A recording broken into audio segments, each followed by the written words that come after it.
চলে যাওয়ার পরে আমাদের ফেসবুক অ্যাকাউন্টের কি হবে আপনাদের ফেসবুক অ্যাকাউন্টের কিভাবে এই ফেসবুক অ্যাকাউন্টকে আপনারা ডিলিট করবেন। চলুন সে প্রসেসটি আপনারা দেখাই দিচ্ছি। এখানে দেখতে পাচ্ছেন যে ডিলিট আফটার ডেথ। এখানে আমি আমার অ্যাকাউন্টে আমি এইভাবে সেট করে নিয়েছি যে আমি যদি কখনো মারা যাই যে আমার এই অ্যাকাউন্টটি অটোমেটিক ডিলিট করে যাবে। তো এই ডিলিট কিভাবে করতে হয়, কিভাবে এই অ্যাকাউন্টে সেট করবেন, আমি সেই প্রসেসটি চলুন আপনাদেরকে দেখিয়ে দিচ্ছি। এবং ফেসবুক কিভাবে বুঝবে যে আসলে আমি মারা গেছি সেই প্রসেসটি আমি আপনাদেরকে বলবো। তো শুরুতেই আপনি আপনার ফেসবুক অ্যাকাউন্টে চলে আসবেন। ফেসবুকে চলে আসার পরে এখান থেকে দেখতে পাচ্ছেন যে আপনার যে আইকন এটার উপরে ক্লিক করবেন।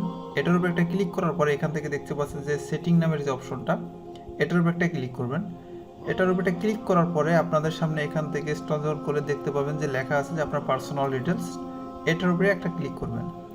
এটার উপরে ক্লিক করার পরে এখান থেকে লেখা আছে যে আপনার পার্সোনাল ডিটেলস। এটার উপরে একটা ক্লিক করবেন।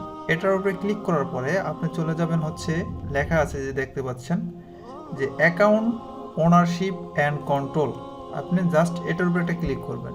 এটার উপরে ক্লিক করার পরে আপনার এখানে দুটি অপশন শো করবে, একটা হচ্ছে মেমোরিয়ালাইজ আর একটা হচ্ছে ডিএক্টিভ অ্যাকাউন্ট। ঠিক আছে, তো আপনি এখান থেকে মেমোরিয়ালাইজ এটার উপরে একটা ক্লিক করবেন।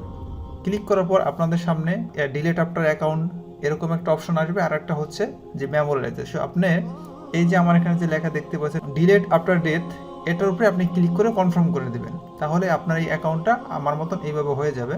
এখান থেকে দেখতে পাচ্ছেন যে আমি এখান থেকে এটা কিন্তু সেট করে নিয়েছি। ঠিক আছে, তো আমি যখন মারা যাব তখন আমার এই ফেসবুক অ্যাকাউন্টটি ফেসবুক অটোমেটিক ডিলিট করে দেবে।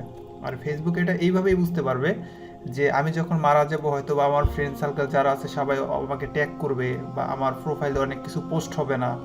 তো এইভাবে যখন অনেক দিন হয়ে যাবে তখন ফেসবুক বুঝতে পারবে হয়তো বা আমি মারা গেছি, এই জন্য এই অ্যাকাউন্টটি আর ইউজ করা হচ্ছে না। তখন ফেসবুক অটোমেটিকভাবে এটা আবার এখান থেকে ডিলিট করে দেবে। তো আমরা যেহেতু চিরদিন বাঁচবো না, তো আপনারা চাইলে এইভাবে সেট করে নিতে পারেন। কারণ আপনারা সবাই জানেন যে আমরা যতদিন পর্যন্ত বাঁচবো এই ফেসবুক অ্যাকাউন্টের কারণে আল্লাহ না করুক আমাদের কোনো অনেক শাস্তি পেতে হইতে পারে। তো আপনারা চাইলে আমার মতনভাবে এইভাবে কাজটি করে নিতে পারেন।